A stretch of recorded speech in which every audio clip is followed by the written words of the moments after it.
And now, after spending a bit of time in the Middle East, talking about what they're doing in innovation in Dubai and then in Saudi Arabia, now we are going to Tunisia and in Senegal. And I want to leave the stage to my partner in crime, who's Cristina Petracchi from FAO, the leader of the FAO e-learning academy. So please join me on the virtual stage. Bienvenue à tous et à toutes à ce marathon mondial de 24 heures pour la durabilité organisé par notre partenaire d'excellence Future Food Institute et par l'Académie numérique de la FAO dont je suis responsable pour célébrer ensemble aujourd'hui le 51e anniversaire du Jour de la Terre des Nations Unies. Notre session francophone aujourd'hui, notre session en Tunisie, sera centrée sur l'importance et le rôle des investissements responsables en agriculture pour la durabilité. Comme vous le savez, pour faire face aux enjeux mondiaux auxquels nous sommes tous confrontés, tels que la pauvreté, la faim, les changements climatiques, mais aussi le chômage et surtout le chômage parmi les jeunes, il est fondamental d'investir dans l'agriculture et les systèmes alimentaires. Et il est important aussi d'investir surtout de manière responsable. Donc, qu'est-ce que cela signifie d'investir de manière responsable? C'est d'investir en assurant une gestion durable des ressources naturelles qui sont limitées et précieuses. Il ne peut y avoir croissance économique que si l'on considère tous les aspects de la durabilité et donc les aspects économiques, les aspects sociaux et les aspects environnementaux de la durabilité. Les jeunes ont un rôle fondamental à jouer dans cette transformation et la FAO appuie les pays membres et les acteurs non étatiques à promouvoir les investissements responsables en agriculture, y compris celui des jeunes agri-entrepreneurs. Donc, je passe donc la parole à mon collègue Yannick Fiedler, que je tiens à remercier infiniment pour l'organisation de cette session Tunisie et qui va maintenant nous introduire, nous présenter nos invités, que je tiens aussi à remercier infiniment. Merci beaucoup. Yannick, la parole est à toi. Merci beaucoup, Cristina. Et donc, à moi le plaisir d'introduire l'excellent panel que nous avons pu constituer pour cette session qui va nous amener en fait à comprendre le cheminement d'un processus de planification stratégique vers la mise en place de plusieurs pôles qui visent à vraiment appuyer les jeunes agri-entrepreneurs en Tunisie. Donc, nous allons commencer par une intervention de Madame Arbia Labidi, coordinatrice nationale du programme d'appui à l'investissement agricole responsable de la FAO en Tunisie. Nous allons par la suite écouter Madame Emna Wertani, maître assistante de l'enseignement supérieur agricole à l'École supérieure d'agriculture de Mograne et également au laboratoire d'économie rurale de l'Institut national de la recherche agronomique de Tunisie. Pour poursuivre avec une intervention de M. Ahmed Yengi, maître assistant de l'enseignement supérieur agricole, affilié au laboratoire d'économie rurale de l'Institut national de la recherche agronomique de Tunisie. Par la suite, nous allons écouter Mme Senna Hafsi, ingénieure principale et formatrice à l'Agence de promotion des investissements agricoles de la Tunisie. Et nous allons clôturer cette belle session par une intervention de Mme Seyma Ben Youssef, qui est une jeune agri-entrepreneuse du nord-ouest de la Tunisie et plus particulièrement au niveau du gouvernorat de Béja. Merci beaucoup. Bonjour à tous. Je vous remercie beaucoup d'avoir impliqué la Tunisie dans cet événement important qui est le marathon mondial digital de 24 heures pour la durabilité et de donner cette opportunité de partager notre expérience au nom du bureau de la FAO de Tunisie. Donc, on sait tous que depuis 2015, 193 pays du monde se sont engagés à atteindre les objectifs de développement durable à l'horizon 2030. Et le temps file et nous avons vraiment besoin d'agir en toute urgence.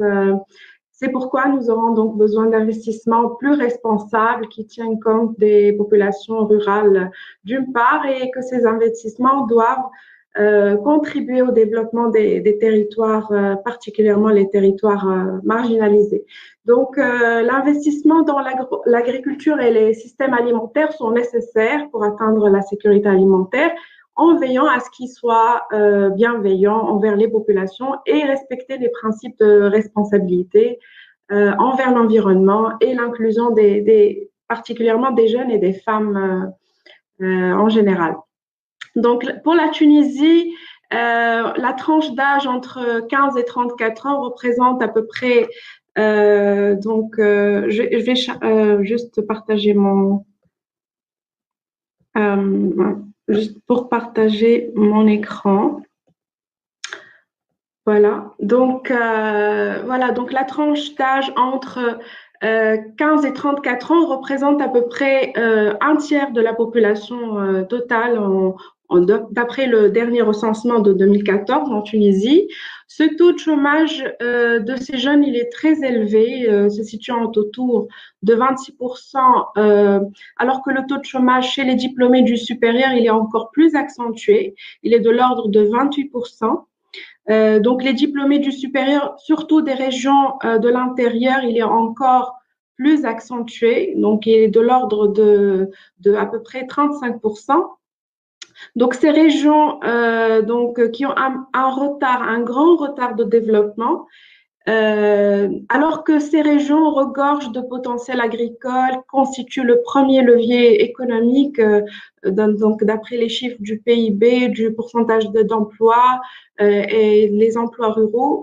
Donc, ils constituent un levier important pour répondre aux attentes des jeunes et leur offrir des opportunités d'emploi et d'entreprendre. Donc, on peut dire que la performance du secteur agricole, elle est en dessous de ses potentialités malgré sa richesse. Il souffre en fait, donc c'est dû à un manque de renouvellement principalement générationnel, donc avec le vieillissement des exploitations agricoles. Dans certains cas de figure, il y a donc allant jusqu'à l'abandon des exploitations. Donc, pour le gouvernement tunisien, qui se trouve face à ces problématiques, d'une part, donc la question du chômage des jeunes qui frappe une fraction très importante donc de la jeunesse, particulièrement des jeunes ruraux, comme on a déjà dit, ce qui pousse donc un nombre important à l'exode, à tous les problèmes sociaux donc l'immigration illégale, du banditisme, etc., et souvent au péril de leur vie. D'autre part, donc, le rajeunissement des chefs d'entreprise, des exploitations agricoles, donc, qui est le fer de lance pour améliorer le secteur en Tunisie. Et donc, ce qui nécessite vraiment une stratégie pour promouvoir donc l'environnement et que ça soit favorable pour l'entrepreneuriat agricole et pour les jeunes. Donc, ces questions et ces défis qui ont pris un fort intérêt donc de la part des pouvoirs publics face à cette crise qui est assez profonde, qui nécessite donc de mettre en place une stratégie pour relever ces défis, pour libérer le potentiel de l'agriculture afin de dynamiser la croissance dans les régions et de faire face à ce chômage et ces taux très élevés. Donc, il est essentiel de promouvoir de manière stratégique les investissements ayant le plus grand impact, surtout sur le développement territorial et le développement durable. Donc, c'est pourquoi il y a eu une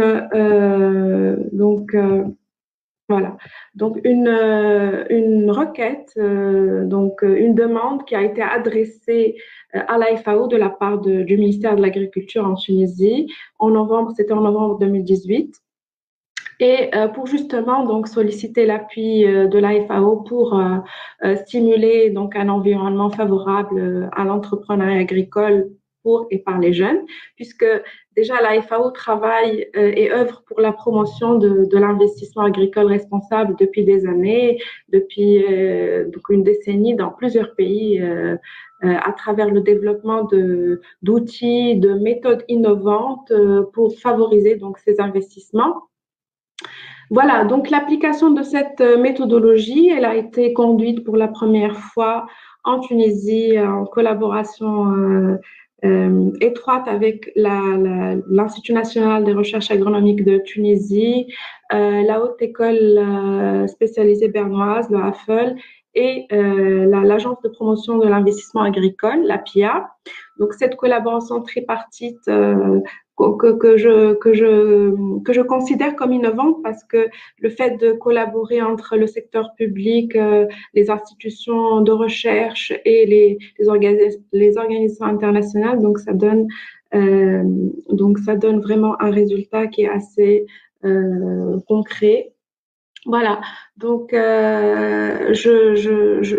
j'ai tracé cette timeline juste pour expliquer grossièrement la jeunesse du travail entrepris en Tunisie, que les collègues par la suite auront l'occasion de bien exposer et d'écrire. Donc, il y a eu le processus de planification stratégique qui a débuté avec un diagnostic, l'analyse des conditions cadres et les capacités qui permettront aux jeunes d'investir.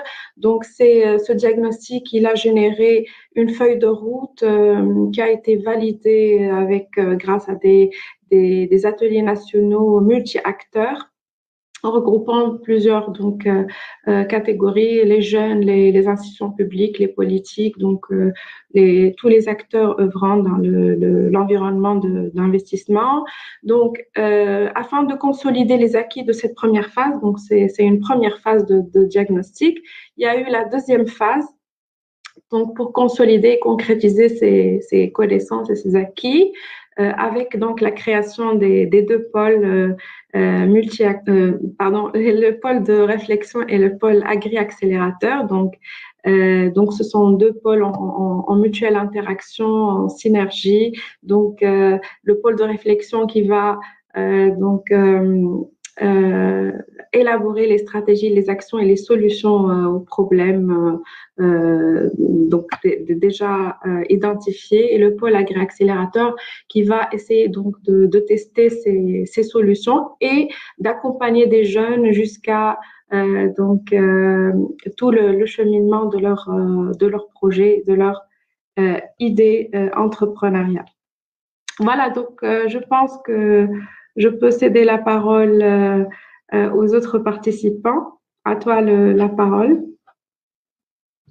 Merci Arbia pour cette excellente introduction. Nous passons alors la parole à Madame Emna Ouertani qui va justement revenir un peu plus en détail sur ce cheminement qui est passé de la planification stratégique à la mise en place des deux pôles de réflexion et d'appui aux jeunes agri-accélérateurs. Merci Emna.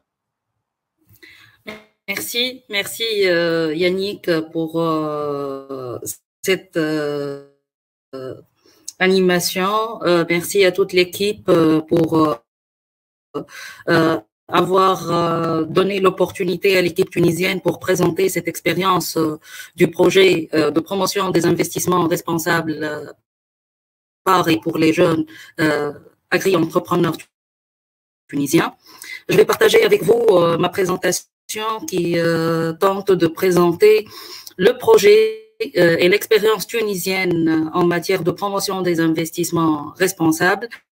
Je vais mettre plus l'accent sur l'expérience tunisienne en matière de soutien à l'investissement responsable, avec une brève présentation du projet entamé par la FAO dans le cadre de ce programme de promotion des investissements responsables dans le contexte tunisien.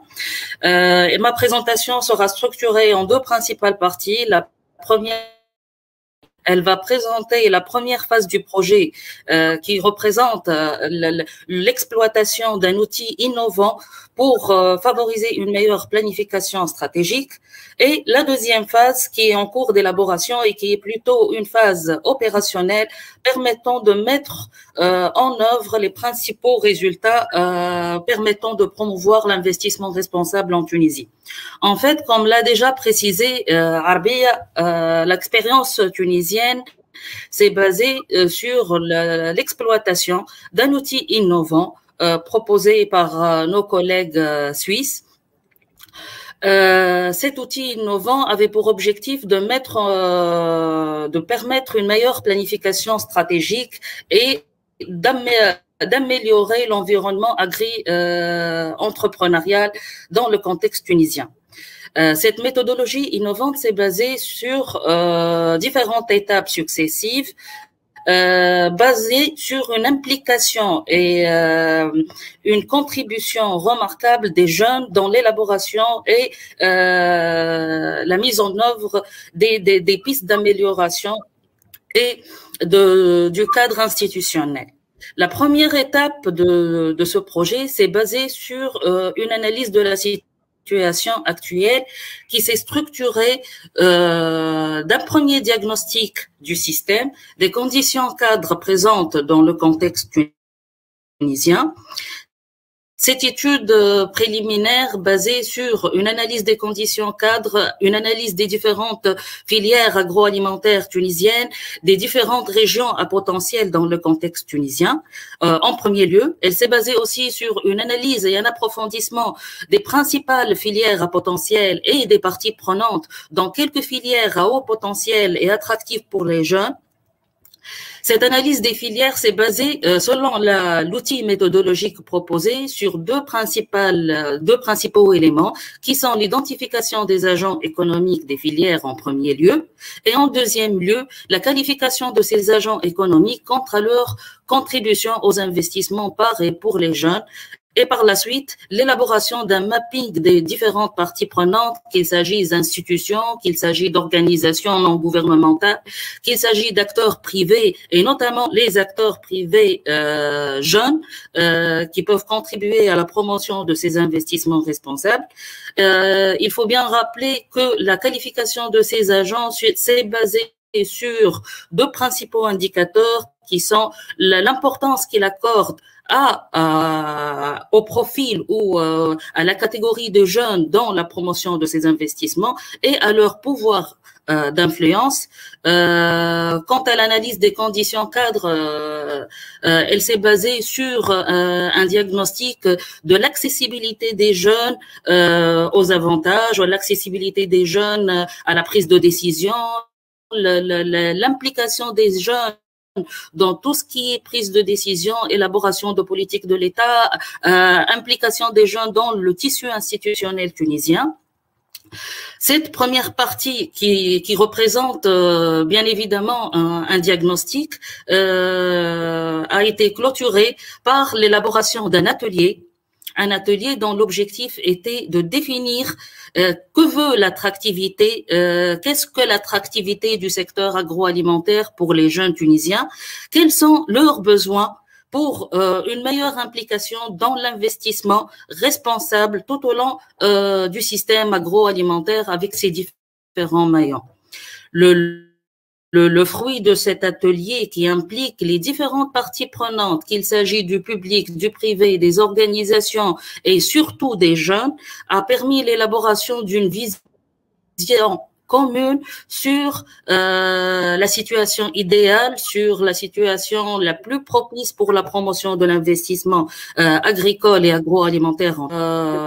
Elle était une étape qui a permis de confronter les résultats de cette situation idéale à la situation réelle qu'on vit dans le secteur agroalimentaire tunisien. Donc, il s'agit d'une confrontation des deux premières étapes. La première qui décrit la situation actuelle du secteur agroalimentaire et la deuxième qui décrit par contre l'idéal, tout ce qui est recherché, tout ce qui est ciblé par les promoteurs agroalimentaires et notamment la tranche des jeunes.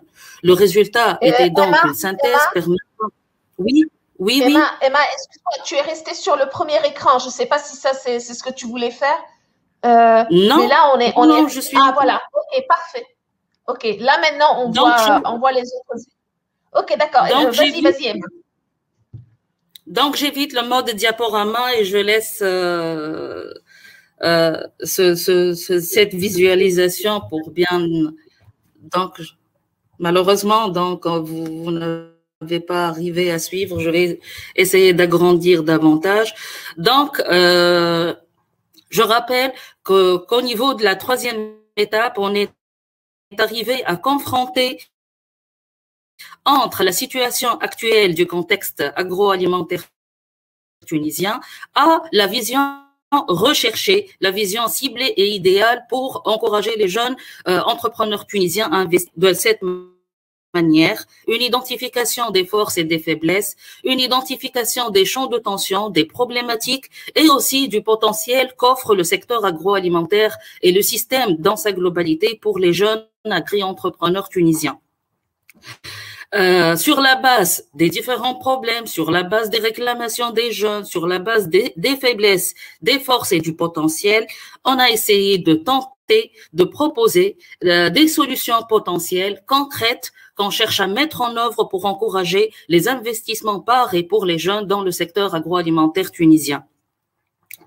Donc, au niveau de notre atelier numéro 2, et je rappelle très bien qu'il s'agit d'un atelier qui a impliqué les différentes parties prenantes, les institutions financières, les institutions d'appui et à leur tête la PIA, les jeunes agri-entrepreneurs et même les futurs agri-entrepreneurs, les jeunes étudiants formés dans le secteur agroalimentaire et autres profils d'agri-entrepreneurs. Cet atelier avait pour objectif de valider les différentes solutions proposées dans le cadre de ce projet. Cette validation de solutions nous a permis de proposer une feuille de route structurée de 5 principaux axes avec 26 solutions qu'on a cherché à mettre en œuvre, à détailler davantage. Cette feuille de route a servi comme assise pour élaborer une note d'orientation avec les différentes mesures concrètes visant à augmenter et à pérenniser l'investissement par et pour les jeunes. Pour bien présenter l'utilité de cet outil méthodologique dans le contexte tunisien, il faut bien mentionner que sur la base de cette méthodologie, on a sélectionné une région particulière du champ tunisien, qui est le nord-ouest, qui est une région avec un taux de chômage des jeunes diplômés assez important relativement par rapport aux autres régions, et qui est aussi une région avec un haut potentiel d'investissement dans les différents maillons du système agroalimentaire, qu'il s'agit de l'agriculture, de l'industrie, du commerce, de la restauration. Le diagnostic nous a permis aussi de sélectionner 2 principales filières, qui est la filière huile d'olive et la filière au vin lait, qui présentent un haut potentiel de valorisation et qui présentent une possibilité de développement remarquable. Par application de cette méthodologie sur ces 2 filières et ce territoire spécifique de la Tunisie, on a réussi à proposer les 26 solutions qui sont des solutions d'ordre transversal ou spécifiques aux 2 filières. Ces solutions permettraient de stimuler les investissements des jeunes et ces solutions ont été regroupées en 5 principaux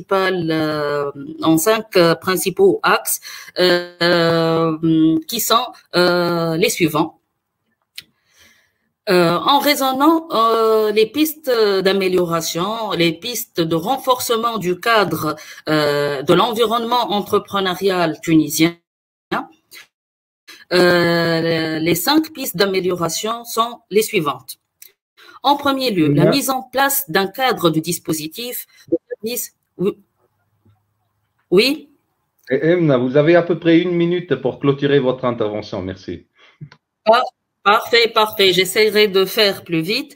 Donc, il s'agit de mettre en place un cadre de dispositif, des services et des incitations financiers pour améliorer l'accès des jeunes aux services financiers. La deuxième orientation concerne tout ce qui est vulgarisation, formation et coaching. La troisième piste d'amélioration de l'environnement entrepreneurial consiste le renforcement de la coordination et la résolution des problèmes de gouvernance dans les filières agroalimentaires tunisiennes. La quatrième solution proposée, c'est l'amélioration de la communication et l'accès à l'information, notamment le recours aux TIC. Et la cinquième piste d'amélioration, c'est le renforcement de la compétitivité et de l'attractivité des deux filières objets de notre analyse, notamment via les labels qualité. Donc, pour mettre en œuvre ces 5 orientations et la panoplie de solutions proposées, on a eu recours à la deuxième phase du projet, qui est une phase plutôt opérationnelle, basée sur 2 pôles. Le premier pôle, c'est un pôle de réflexion sur les investissements des jeunes, c'est le pôle PRIJA. Ce pôle représente une plateforme multi-acteurs constituée de 3 groupes. Le premier groupe s'est intéressé à tout ce qui est solutions qui touchent les aspects financiers et l'accessibilité des jeunes aux sources de financement. Le deuxième groupe de travail s'est intéressé aux problèmes de coordination et d'organisation du système agroalimentaire. Et le troisième touche tout ce qui est information et amélioration de l'accès des jeunes aux informations. Ce pôle avait pour principale mission de proposer des solutions concrètes et de valider l'ensemble des solutions proposées dans la première phase du projet, d'identifier les différentes parties prenantes qui seront impliquées de la mise en œuvre de ces solutions, d'identifier les solutions à court terme qui seront réalisées par le deuxième pôle, qui est le pôle agri-accélérateur, qui est un pôle piloté par la PIA pour mettre en œuvre les solutions identifiées et réalisables à court terme. Et aussi, la mission de ces 3 groupes de travail était d'identifier les solutions réalisables à long terme et qui nécessitent un laps de temps plus important pour leur mise en œuvre. Il faut bien rappeler que ces 3 groupes implique les différentes parties prenantes et notamment les jeunes, le public, le privé, les institutions financières, les bailleurs de fonds, les partenaires technico-économiques. Donc, toutes les parties prenantes ont contribué à la validation des solutions. L'ensemble des solutions validées ont fait l'objet aussi d'une consultation plus large pour une validation plus large des solutions envisagées. Et nous sommes dans cette phase particulière de la deuxième phase du projet. On espère présenter 6 notes d'orientation qui seront clôturées au niveau d'un séminaire national final permettant une meilleure communication sur les différentes propositions de cette équipe de travail dans l'objectif de plaidoyer, dans l'objectif d'encourager à la mise en œuvre des différentes solutions et d'impliquer l'environnement institutionnel, nos partenaires d'appui dans la réalisation et la mise en œuvre de ces différentes solutions. Je vous remercie pour votre attention. Je suis désolée pour les problèmes techniques et pour le temps que j'ai pris pour cette présentation. Merci Yannick, à vous la parole. Merci Emna. Et la parole revient à Ahmed pour la présentation justement des solutions proposées par le... Merci Yannick, merci Emna. Donc, merci à vous tous donc, de nous donner cette opportunité d'être parmi vous dans cet événement mondial, le marathon pour la durabilité. Donc, juste cette intervention, donc je vais vous présenter donc les principaux résultats du pôle de réflexion d'investissement pour les jeunes agri-entrepreneurs. Donc, comme a dit Emna, donc l'objectif principal, c'est la définition des solutions, des stratégies et des actions qui peuvent être mises en œuvre donc pour instaurer un environnement favorable pour l'investissement des jeunes, notamment l'investissement responsable dans les secteurs agricoles et les systèmes agroalimentaires. Donc, pour atteindre cet objectif, donc 3 groupes ont été bien constitués et chaque groupe donc a essayé donc a bien essayé de dégager donc des recommandations. Par exemple, le premier groupe a bien réussi donc plus qu'une vingtaine de recommandations et solutions donc pour mieux améliorer la coordination interinstitutionnelle dans l'écosystème de l'investissement tunisien. Donc le deuxième groupe a bien réussi de présenter une 18 de recommandations et des actions et peut-être des solutions pour rendre les services et les incitations financières plus accessible aux jeunes. Et donc le troisième donc a bien abordé la thématique, la disponibilité de l'information et de rendre ces informations plus accessibles aux jeunes, et bien ont bien réussi de présenter et une douzaine de recommandations et solutions. Et comme on ne peut pas présenter tous et de mettre en œuvre toutes ces recommandations en œuvre à la fois, donc on a essayé de répartir ces solutions en une envisageable à court terme et aux autres qui sont envisageables à long terme. Et dans ce qui suit, donc je vais vous présenter les actions les plus prioritaires qui ont été sélectionnées de la part du grand public lors de la consultation en ligne afin de valider les différentes recommandations.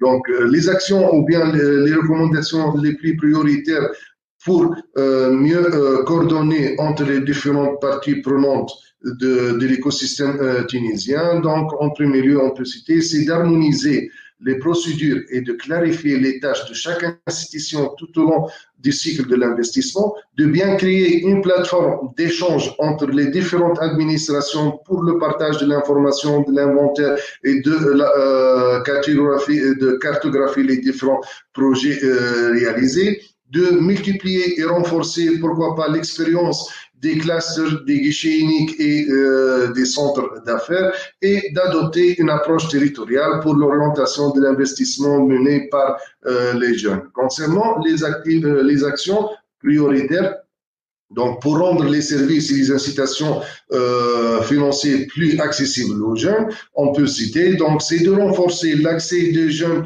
aux incitations publiques en proposant donc des dotations d'amorçage ou de création d'entreprises et au crédit bancaire par la définition des besoins à travers la définition des besoins des jeunes donc pour les produits financiers, et de proposer des produits davantage qui s'adaptent à leurs besoins. On disait mieux, la mise en œuvre de financements participatifs qui s'appelle le growth funding et l'adoption des principes de l'économie sociale et solidaire. Ensuite, la mise en place d'un fonds de roulement à débloquer de manière échelonnée et améliorer la mobilisation des fonds tout en coopérant avec nos partenaires technico-financiers. Donc, concernant les actions prioritaires pour mieux améliorer ou renforcer la disponibilité de l'information et les rendre le plus accessible aux jeunes, donc il est nécessaire d'instaurer une stratégie de communication et de sensibilisation pérenne auprès des jeunes et d'instaurer aussi une plateforme qui réunit par exemple tous les programmes, les activités ou bien les projets réalisés ou en cours de réalisation dans le cadre des différentes coopérations, que ce soit multilatérales ou bien bilatérales, de définir le rôle de chaque partie prenante, donc œuvrant dans l'écosystème entrepreneurial tunisien, et de définir et de présenter les produits et les services qu'ils proposent pour la promotion de l'investissement des jeunes, et finalement donc de créer un guichet unique virtuel capable d'orienter et d'accompagner les jeunes agri-entrepreneurs dans les étapes de création de leur entreprise et pourquoi pas dans la formulation et même la soumission de leur dossier en ligne. Donc, parmi les objectifs de PRIJA, donc comme l'a mentionné Madame Emna, donc c'est d'alimenter le second pôle, le pôle agri-accélérateur, donc géré par l'agence de promotion d'investissement agricole par les recommandations qui peuvent être envisageables dans ce cadre. Donc, d'où on peut citer donc le commencement de lancement ou la définition de la stratégie de communication et impliquer les jeunes dans la définition et la validation de cette stratégie, d'améliorer davantage le contenu et même la forme de l'information et de l'adapter aux nouvelles techniques de transfert de l'information, de réaliser le diagnostic donc nécessaire pour définir les besoins des jeunes en matière de financement et aussi de déterminer les problèmes dont ils souffrent, et aussi de solliciter les fonds de coopération internationale pour appuyer les jeunes dans leurs projets au sein des secteurs agricoles et au système agroalimentaire, de bien identifier et aussi de diffuser les opportunités d'investissement présentes dans la zone d'études et d'adopter une approche territoriale dans la définition et le développement de ces projets qui seront accompagnés par le pôle accélérateur. Donc, c'est vraiment un petit résumé concernant les principales recommandations, les résultats de pôle Prija, et merci pour votre attention, et à vous, Yannick. Merci beaucoup, Ahmed. C'est une excellente présentation. Nous allons donc justement maintenant entendre Madame Senda Hafsi de l'APIA sur le pôle agri-accélérateur que par ailleurs nous venons de lancer et dont l'inscription aux candidatures sera ouverte la semaine prochaine. Madame Senda, la parole est à vous.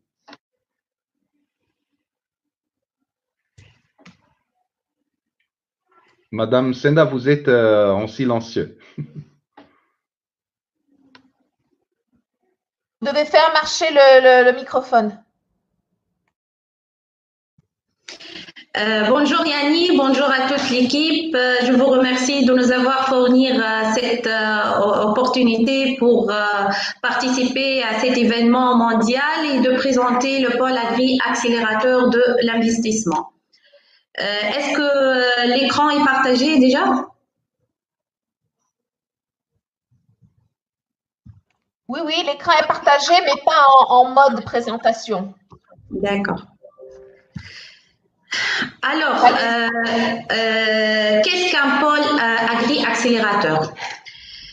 Comme son nom l'indique, c'est d'accélérer les jeunes entreprises agricoles et agroalimentaires, les rendre plus efficaces, productives et surtout durables. Donc, le pôle agri-accélérateur de l'investissement a pour objectif essentiel de soutenir les jeunes agri-entrepreneurs dans les filières eau vallée et huile d'olive dans le nord-ouest de la Tunisie, plus précisément dans le gouvernorat de Béja.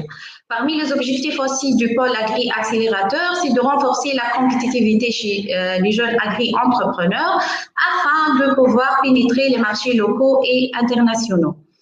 Le pôle agri-accélérateur va aider les agripreneurs à investir de façon responsable, c'est-à-dire qu'ils vont bénéficier d'une performance financière durable tout en apportant une contribution positive à l'environnement et à la société.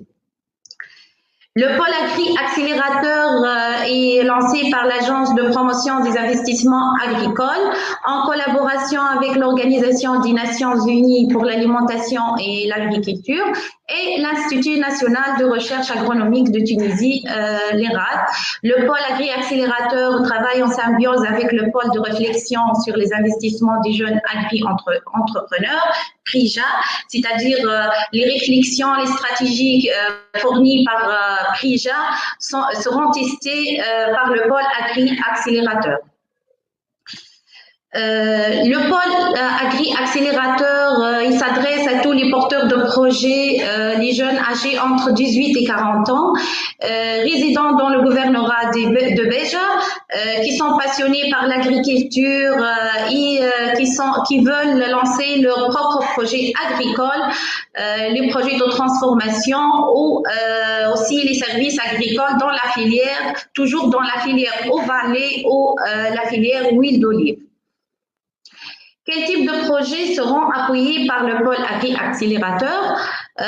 Nous cherchons des projets qui vont être sélectionnés sur la base de leur potentiel de performance, de respect en matière d'environnement, de leur impact social et de critères de bonne gouvernance.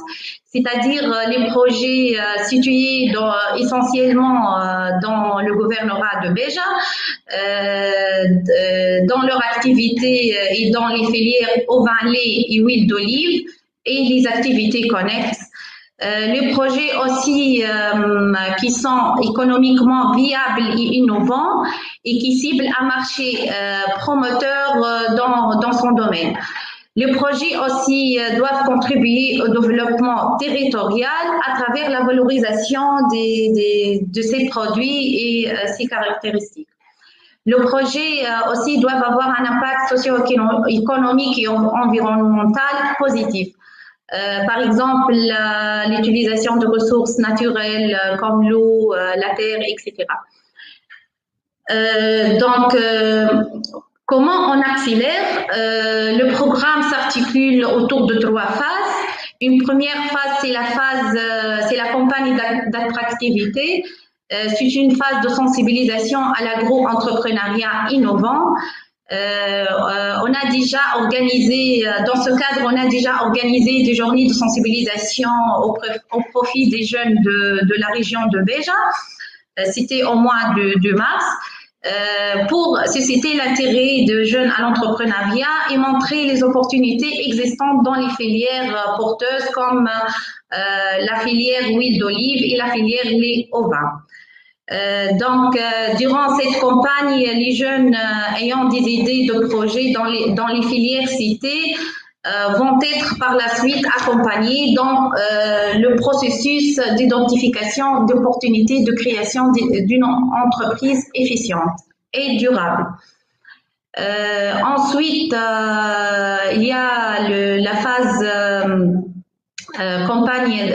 Ensuite, après la phase d'attractivité, les jeunes qui sont déjà inscrits, ils auront la possibilité de participer au niveau local à des ateliers de formation en idéation et concrétisation. La phase d'idéation va permettre aux jeunes de développer la créativité, leur créativité, et la formation en concrétisation va renforcer leur capacité entrepreneuriale. Les jeunes qui vont être incubés au pôle Agri Accélérateur vont bénéficier d'un accompagnement technique qui va leur aider de préparer leur BMC, préparer un prototypage, élaborer un plan d'affaires, etc. L'appel à candidature pour la soumission de projet sera lancé par le pôle Agri Accélérateur ici prévu à la fin de ce mois. Pour ceux et celles qui sont intéressés par notre programme, ils peuvent consulter le site web de l'Agence de promotion des investissements agricoles où ils vont trouver l'appel à candidature et le lien pour l'inscription. Sachant que la date de lancement de l'appel à candidature, comme je dis, est la fin de ce mois. Donc, je vous remercie pour votre attention et je cède le parole à vous, Yannick. Merci Stenda. Nous clôturons cette partie sur la Tunisie avec une brève intervention de Saïma Ben Youssef, jeune agri-entrepreneuse du gouvernorat de Béja. La parole est à vous. Bonjour, je me présente Saïma Ben Youssef, jeune agricultrice de région Béja. Exactement, dans Amdoun, je travaille dans ce domaine agricole, ça fait 5 ans. Je commençais mon projet avec un crédit financier. Dans le début de mon projet, le travail dans le domaine agricole, il était très, très difficile parce qu'il n'y a pas ni accompagnement, ni encadrement. l'année 2004. Donc, j'ai commencé avec une location de terrain pour voir comment le superficie, comment il travaille, l'agriculteur, comment il marche. Avec le temps, j'ai bien compris que je ne peux pas travailler tout seul.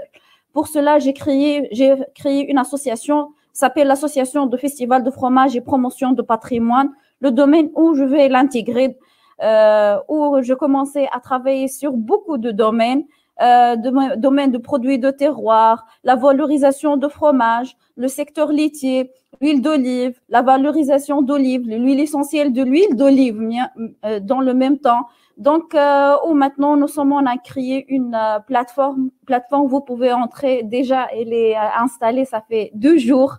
Formap. Formap, c'est une plateforme, essaie d'aider l'agriculture pour vendre leurs produits, faire la promotion pour son propre produit avec un mini boutique virtuelle. En plus que ça, j'ai intégré dans une coopération, c'est Connect Agri. Connect Agri, où je vais commencer à travailler avec eux sur une nouvelle vision. La nouvelle vision, c'est pas d'aller vers l'industrie, c'est de travailler sur l'agriculture ou l'agriculture et la valorisation artisanale de région Béja. Comment le grandir, comment trouver des solutions, des nouvelles solutions pour trouver les jeunes, pour améliorer leurs projets. Avec ce programme Agri-Accélérateur, on a trouvé le bon attente, la vérité, parce qu'il marche très bien avec notre vision. Et pour cela, j'étais intégrée dans ce programme. Merci. Merci à toutes et à tous d'avoir accepté de participer à ce panel qui nous a permis d'apprendre comment en Tunisie, à travers un processus de planification inclusif, nous avons pu aboutir à la mise en place d'un pôle de réflexion multipartite et d'un pôle d'appui à l'investissement des jeunes agri-entrepreneurs. Ce qui est intéressant dans cette expérience tunisienne, c'est que d'une part, elle est construite sur les excellents fondamentaux qui existent en Tunisie, sur l'appui à l'investissement des jeunes, et que surtout aussi, elle vise vraiment à impliquer les jeunes tout au long en fait, du processus de planification et de la mise en œuvre. Et que d'autre part, tout en construisant sur les acquis qui existent, il vise à innover. Il vise à innover en rapprochant d'une part le monde de la recherche et les institutions étatiques d'appui, en créant ainsi une symbiose fructueuse, et d'autre part, en introduisant dans les projets et programmes d'appui une qualification d'investissement responsable qui permet ainsi à former, à accompagner des jeunes à devenir eux-mêmes porteurs de projets qui peuvent transformer leur propre territoire. Et c'est aussi par ailleurs ce qu'on a écouté et appris dans l'intervention de Madame Saïma Ben Youssef, qu'au niveau également des jeunes eux-mêmes, ils sont déjà porteurs de ces idées. Eux-mêmes, ils contribuent déjà activement à valoriser les produits de leur territoire. Et si, à travers l'appui de l'APIA, de l'INRAT et de la FAO, ces efforts peuvent être davantage valorisés et mis à échelle, je pense que c'est une excellente chose. Avec cela, encore une fois, merci à vous. Merci également à Christina de nous avoir donné l'occasion de présenter ces expériences et ces travaux qui sont en cours. À nos partenaires de l'APIA et de l'INRAT pour l'excellente collaboration dans le cadre de ces activités. Madame Saïma Ben Youssef, merci également à vous d'être parmi nous aujourd'hui. Et merci également à nos partenaires du Future Food Institute qui co-organisent ensemble avec la FAO ce marathon de 24 heures. Merci beaucoup.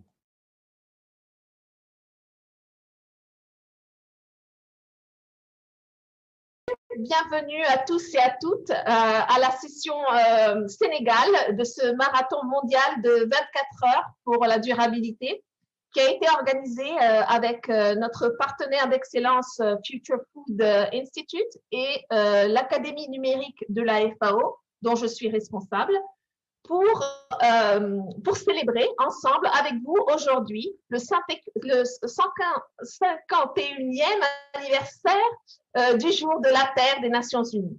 Notre session francophone sera centrée sur l'importance et le rôle des investissements responsables dans l'agriculture pour la durabilité.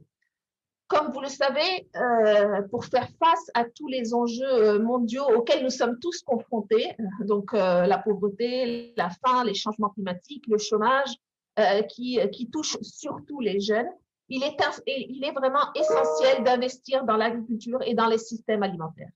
Mais il est important d'investir de façon responsable. Et qu'est-ce que ça veut dire d'investir de façon responsable? Ça veut dire d'investir en essayant d'assurer une gestion durable des ressources naturelles.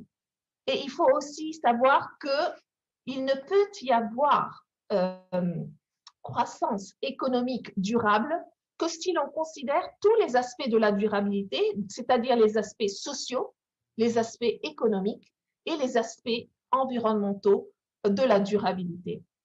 Et les jeunes ont un rôle fondamental dans la transformation que l'on veut voir dans les systèmes alimentaires. Et la FAO appuie les pays membres et aussi les acteurs non étatiques à promouvoir les investissements responsables en agriculture, y compris celui des jeunes agri-entrepreneurs. Je voulais donc passer maintenant la parole à mon collègue Yannick Fiedler de la FAO, que je tiens à remercier infiniment pour l'organisation de cette session francophone sénégalaise et qui va maintenant introduire nos invités, que je tiens aussi à remercier infiniment. Yannick, la parole est à toi. Merci. Merci, Christina. Merci, en fait, d'avoir donné l'occasion d'organiser cette très belle session sénégalaise. J'introduire les différents participants de ce panel. Dans un premier temps, nous avons l'immense plaisir d'avoir un message qui nous parvient de la part de Monsieur le ministre de l'Agriculture et de l'Équipement rural du Sénégal, le professeur Moussa Baldé, qui nous parlera des efforts fructueux du Sénégal de renforcer un environnement propice aux investissements durables dans les filières agricoles pour des systèmes alimentaires plus durables, notamment à travers le plan Sénégal émergent. Merci beaucoup. Je voudrais à l'entame de mes propos vous remercier de m'avoir donné la parole et vous réaffirmer l'intérêt tout particulier que je porte à ce marathon organisé par Future Food et la FAO et axé sur la durabilité de nos systèmes alimentaires. Cette initiative est alignée aux objectifs des ODD et aux orientations stratégiques du Sénégal à travers son plan dénommé Plan Sénégal émergent. En effet, sous son impulsion, Son Excellence le Président Macky Sall a engagé le Sénégal dans la voie d'une émergence soutenue par une agriculture porteuse de croissance et de richesse pour tous les acteurs. Dans ce cadre, des politiques innovantes ont été initiées, permettant de renforcer la durabilité des investissements agricoles, d'accroître les revenus des petits exploitants agricoles, de promouvoir le développement rural et de garantir le défi de la sécurité et de l'autosuffisance alimentaire. Aujourd'hui, nos pays sont tous conscients des effets néfastes dus au changement climatique et qui peuvent annuler l'ensemble des efforts de développement entrepris dans le secteur agricole, surtout en zone subsaharienne. À ce titre, je voudrais rappeler que lors de la conférence de Malabo en 2014, nos chefs d'État et de gouvernement avaient réaffirmé leur engagement pour une croissance et une transformation accélérée en vue d'assurer les meilleures conditions de vie de nos populations. Mon pays regorge de potentialités, terres, ressources humaines, ressources naturelles, savoir et savoir-faire, etc. et bénéficie d'un contexte politico-démocratique, gage de paix et de sécurité, qui permet de donner de l'espoir et de répondre à la problématique de l'emploi des jeunes et de la sécurité alimentaire et nutritionnelle des Sénégalais. Notre objectif est de rendre l'agriculture sénégalaise productive, compétitive, diversifiée et durable, afin de procurer des revenus stables aux acteurs et impulser un développement économique et social. Je reste convaincu que la transformation structurelle de nos économies doit passer par la modernisation de l'agriculture et de la vie en milieu rural, à travers la restructuration de l'agriculture familiale, la promotion de l'agriculture à haute valeur ajoutée, la promotion des sources de revenus non agricoles, de la sécurité et de l'accès renforcé aux services sociaux, l'organisation des producteurs en coopérative. En effet, selon les données fournies par l'ANSD, en 2018, l'agriculture sénégalaise absorbait 45% des emplois avec une valeur ajoutée qui se situe en moyenne à 15,1% du PIB. Les efforts que nous avons consentis ont permis un bond important de la production agricole depuis 2014, mais risque d'être anéanti par l'impact de la COVID-19 dans les prochaines années. Pour contenir ces impacts, le gouvernement a pris l'option d'ajuster et d'accélérer son plan d'action prioritaire en utilisant l'agriculture comme moteur de la relance économique et sociale.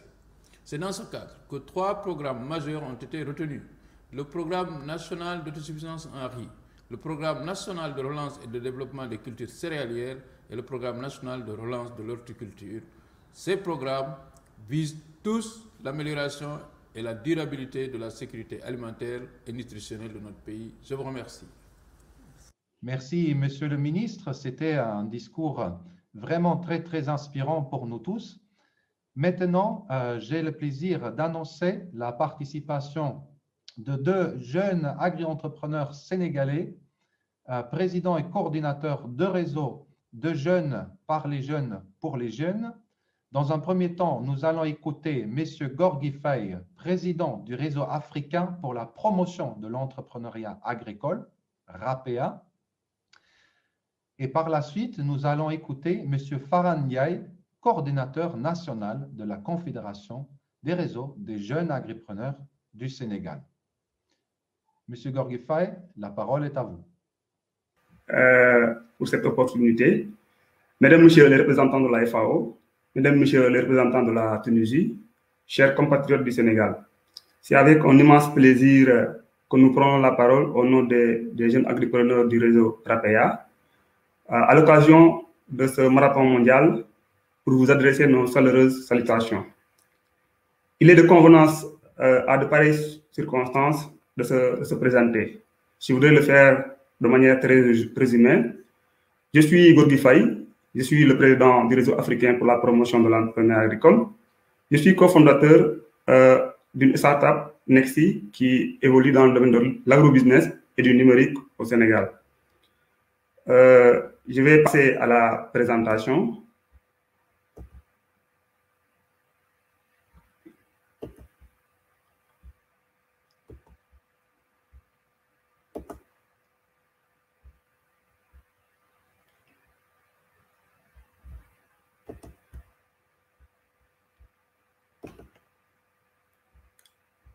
Monsieur Yannick, est-ce que vous voyez ma présentation? Très bien, je vois parfaitement tout. Merci beaucoup. Donc, notre intervention sera axée en 2 parties. Une première partie réservée donc à la FAO et au programme API à travers le MIJA, et une deuxième partie réservée donc au réseau RAPEA. La thématique concerne donc du MIJA, de notre passage du MIJA au réseau RAPEA. La FAO soutient l'action de plusieurs pays du continent africain pour relever le nombre de défis liés à l'emploi des jeunes. Au Sénégal, son intervention à travers son approche pays intégrée API a porté sur l'appui à la formulation de politiques, stratégies et programmes de développement, la production de données et de connaissances et le développement de capacités. La mise en œuvre du programme approche pays intégrée a abouti au modèle d'insertion des jeunes agripreneurs MIJA qui constitue un extrait de ce programme de la FAO. Ce modèle s'adosse sur une initiative du gouvernement du Sénégal qui est développée par l'Agence nationale pour la promotion de l'emploi des jeunes ANPEJ, intitulée Jeunes dans les fermes agricoles. En effet, le modèle a pour objectif principal de contribuer à la réduction de la pauvreté et à la création d'emplois par l'insertion des jeunes dans le secteur de l'agriculture. Il a notamment pour objectif spécifique de favoriser l'autonomisation des jeunes bénéficiaires, de promouvoir le développement d'infrastructures agricoles autour des zones de production, et d'améliorer les opportunités locales en vue de fixer les jeunes dans leur terroir. Le MIJA repose sur les piliers suivants: articulation au marché, harmonisation, ciblage inclusif et synergie d'action avec les parties prenantes, développement de capacités, formation et incubation en entrepreneuriat et dans les métiers de l'agriculture. et certification des compétences acquises dans les chaînes de valeur agricole, les projets et entreprises. Pour sa mise en œuvre, la FAO et l'ANPEJ avaient lancé un appel à candidature intitulé MUJA, Formation en entrepreneuriat agricole et rural en 2017, destiné à l'enrôlement des bénéficiaires de la première cohorte composée de 60 jeunes pour les initier au métier de l'entrepreneuriat agricole. Ceci nous amène de notre passage du MUJA, du modèle MUJA au réseau RAPEA. Le réseau RAPEA a une origine, son histoire est très belle. Elle a commencé en 2017 sur les flancs de ce séminaire organisé par la FAO dans le cadre de la mise en œuvre du MUJA pour l'insertion et l'autonomisation des jeunes à travers l'entrepreneuriat agricole. Après l'appel à candidature et la pertinente sélection des premiers bénéficiaires par la FAO, quelques 60 jeunes hommes et femmes se sont retrouvés. Au cours de ce séminaire, suite aux exercices donnés par les formateurs, ils ont tout de suite senti le besoin de tisser un réseau d'information et un réseau relationnel. Ils tirèrent de là les premiers enseignements du séminaire qu'un entrepreneur qui réussit est un entrepreneur qui s'appuie sur un système d'information performant, mais également il a aussi besoin d'une synergie, d'un réseau relationnel. C'est de là qu'est née l'idée de mettre sur pied le RAPEA. En effet, les bénéficiaires, mesurant l'opportunité qui leur était offerte d'être réunis et du rôle qu'ils pouvaient jouer auprès de leurs communautés respectives, avaient décidé de rester ensemble à travers ce réseau, afin de capitaliser les acquis, de s'aider et de faire bénéficier à d'autres jeunes du pays et de la sous-région les mêmes opportunités en s'appuyant sur le modèle MUJA, qui se sont appropriés. Ce qui a conduit donc de façon autonome, avec leurs propres ressources, à la création du réseau RAPEA, qui est une organisation à but non lucratif reconnue par notre pays. Le RAPEA est composé de profils pluridisciplinaires, d'ingénieurs agronomes, d'IT, financiers, spécialistes en management et gestion de projets, entre autres profils. Ainsi, ces bénéficiaires, considérant le MUJA comme un dé de réponse aux nombreuses difficultés auxquelles ils sont confrontés, considèrent que les États africains, en s'appuyant sur les réseaux de jeunes agripreneurs, comme le RAPEA, pour sa mise en œuvre, doivent l'adopter, le consolider, puis le démultiplier afin d'assurer la promotion et la pratique d'une agriculture durable, créatrice de revenus, d'emplois décents au bénéfice des populations et des jeunes en particulier. La vision du RAPEA est une vision d'une Afrique qui valorise sa jeunesse et s'appuie sur elle pour se développer. Une Afrique dont le secteur agricole est compétitif et dynamique. Une Afrique autosuffisante en ressources alimentaires. Une Afrique qui valorise de manière industrielle ses produits agricoles, les consomme et qui exporte le surplus sur le marché international. Une Afrique qui met définitivement fin à l'exode rural et à l'immigration clandestine. Les missions du RAPEA portent principalement sur la création d'espaces de dialogue, d'échange, d'expérience et d'information sur les opportunités d'affaires et d'emploi. Le développement de capacités des jeunes entrepreneurs par la formation, le perfectionnement et l'incubation en entrepreneuriat et dans les métiers de l'agriculture. L'appui technique à ses membres, aux exploitants familiales pour le développement de leurs activités. La facilitation pour l'accès aux fonciers, aux intrants, au marché et au financement. Ces stratégies, c'est le nouer des partenariats pour son système d'information, mais également pour promouvoir le développement agricole, des partenariats avec les universités, des centres d'incubation, les instituts de recherche en agriculture pour le développement des capacités de ses membres. La création de réseaux virtuels de formation à distance et d'échange d'expériences. La création de plateformes d'incubation pour donner un contenu pratique à ces formations. La création de plateformes d'accompagnement pour faciliter l'accès aux fonciers, à la formation, au marché et au financement. À ce qui concerne le maillage du territoire national et sous-régional, ouvert à tous les agri-entrepreneurs au plan national et sous-régional, le RAPEA est aujourd'hui présent dans toutes les régions du Sénégal et activement présent dans 7 autres pays de l'Afrique, notamment le Burkina Faso, où aujourd'hui il a eu sa reconnaissance, le Mali, la Guinée-Conakry, le Tchad, le Cameroun, le Togo et le Nigeria. Et le processus continue. Ce qui concerne ces réalisations en 2020, plusieurs sessions de renforcement de capacité ont été organisées, dont 2 sessions tenues sur la fertilité du sol, une session sur la conduite d'une exploitation avicole, une session sur les techniques de production des grandes cultures.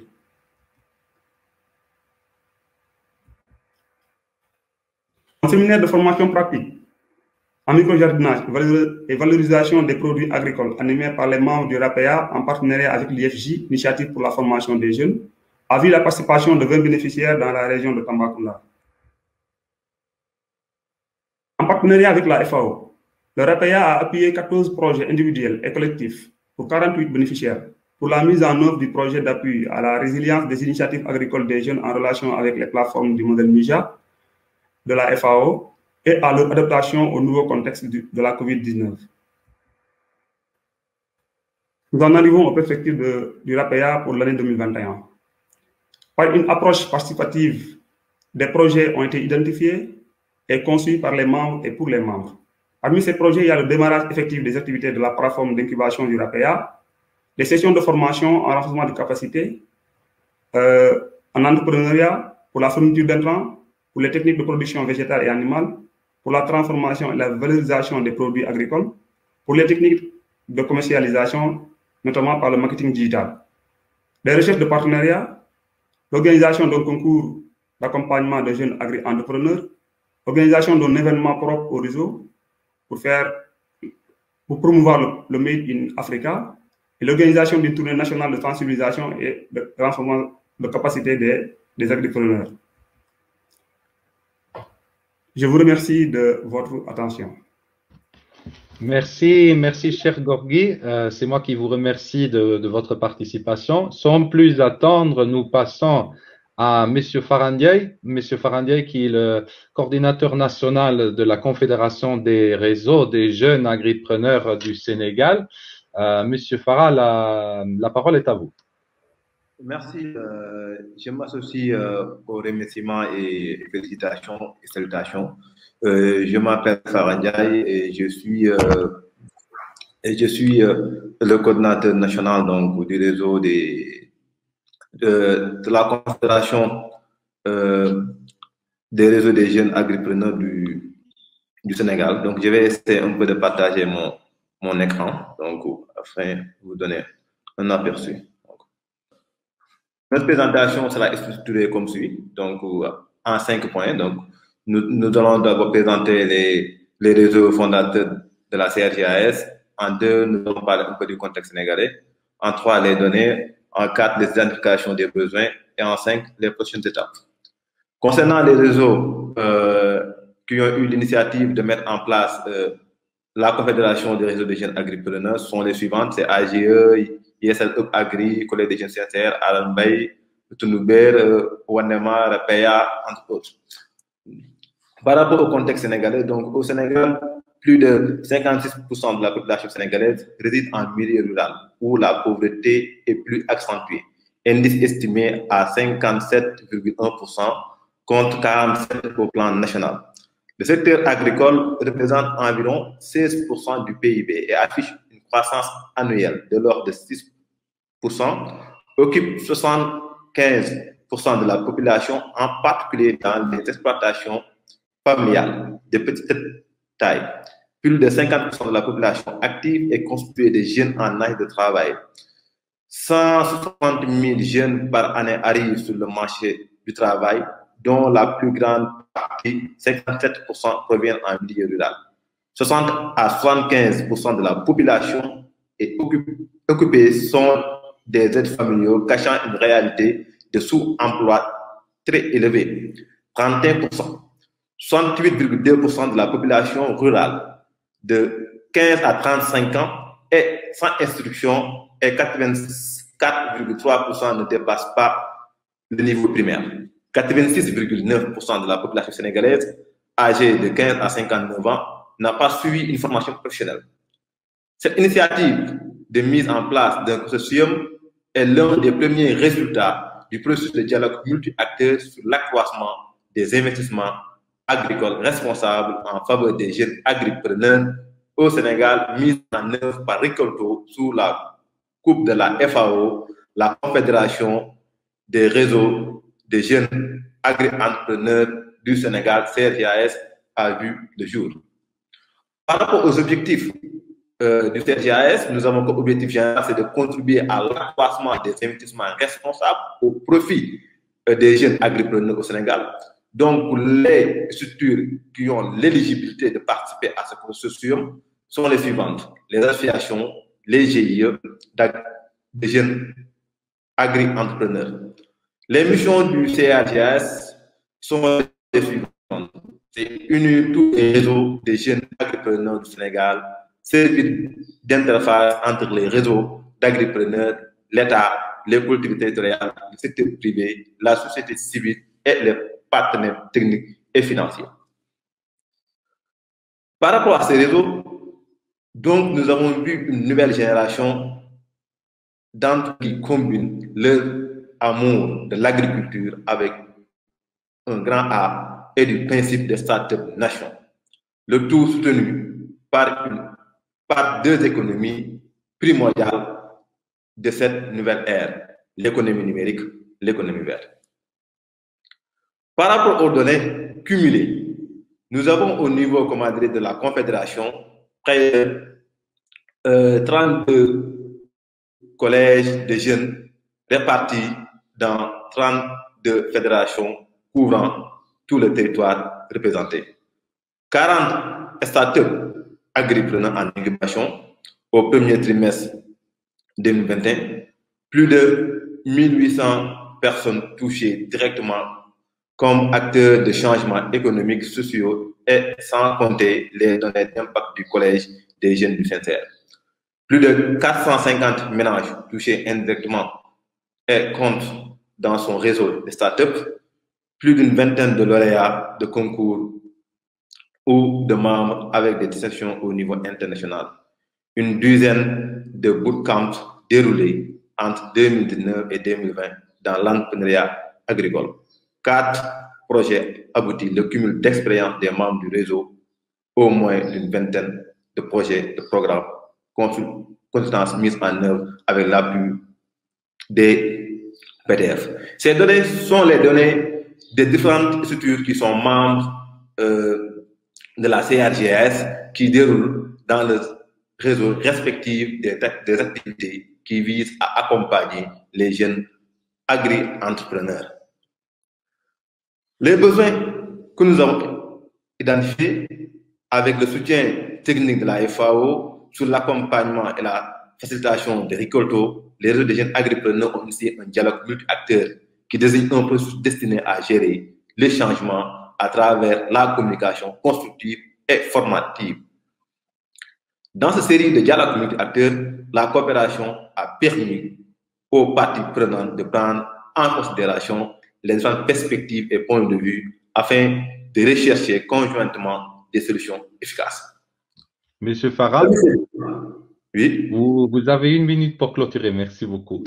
Parmi ces besoins que nous avons pu identifier, nous avons la présence des jeunes dans les instances de prise de décision, l'accès des jeunes au financement, l'accès à la formation, l'accès à l'eau, aux intrants et aux fonciers, facilitation à la création d'entreprises, incitation aux investissements, accès aux TIC.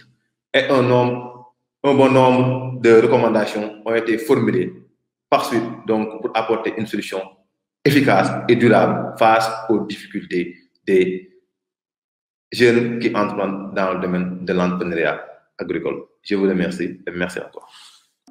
Monsieur Gorgui Faye, Monsieur Farah Ndiaye, ce fut un plaisir de vous écouter. Je pense vraiment que nous avons beaucoup appris des efforts qui sont entrepris au niveau du Sénégal pour créer des conditions permettant de renforcer les investissements agricoles durables, créateurs d'emplois décents et permettant de valoriser pleinement le potentiel des filières agricoles et agroalimentaires du Sénégal. Nous avons appris à la fois beaucoup sur les efforts qui sont menés au niveau de l'État du Sénégal, et également des efforts qui sont menés au niveau des réseaux des jeunes agripreneurs pour participer également à la création de filières agricoles et agroalimentaires durables. Ce que nous avons vu, et je pense que c'est cela la leçon à tirer vraiment de cette session, c'est qu'au niveau du Sénégal, à la fois, il y a un effort de l'État, un effort qui est mené des réseaux des jeunes agripreneurs et que ces deux efforts, ils sont non seulement complémentaires, mais également qui se construisent l'un sur l'autre. Comme nous l'avons vu notamment au niveau de l'intervention de M. Gorgui-Faye, la naissance du réseau RAPIA s'inscrit dans la prolongation du modèle MIJA qui est mené au niveau du gouvernement sénégalais pour appuyer l'insertion des jeunes dans l'agriculture. Donc, nous sommes vraiment ravis d'avoir pu vous écouter et d'avoir pu apprendre de ces programmes, de projets et de plans vraiment inspirants au niveau du Sénégal. Et je vous remercie de votre attention. Je remercie Christina pour l'organisation de ce marathon et d'avoir bien voulu nous associer à cette belle expérience, ainsi que nos partenaires du Future Food Institute qui co-organisent cet événement ensemble avec la FAO. Merci beaucoup.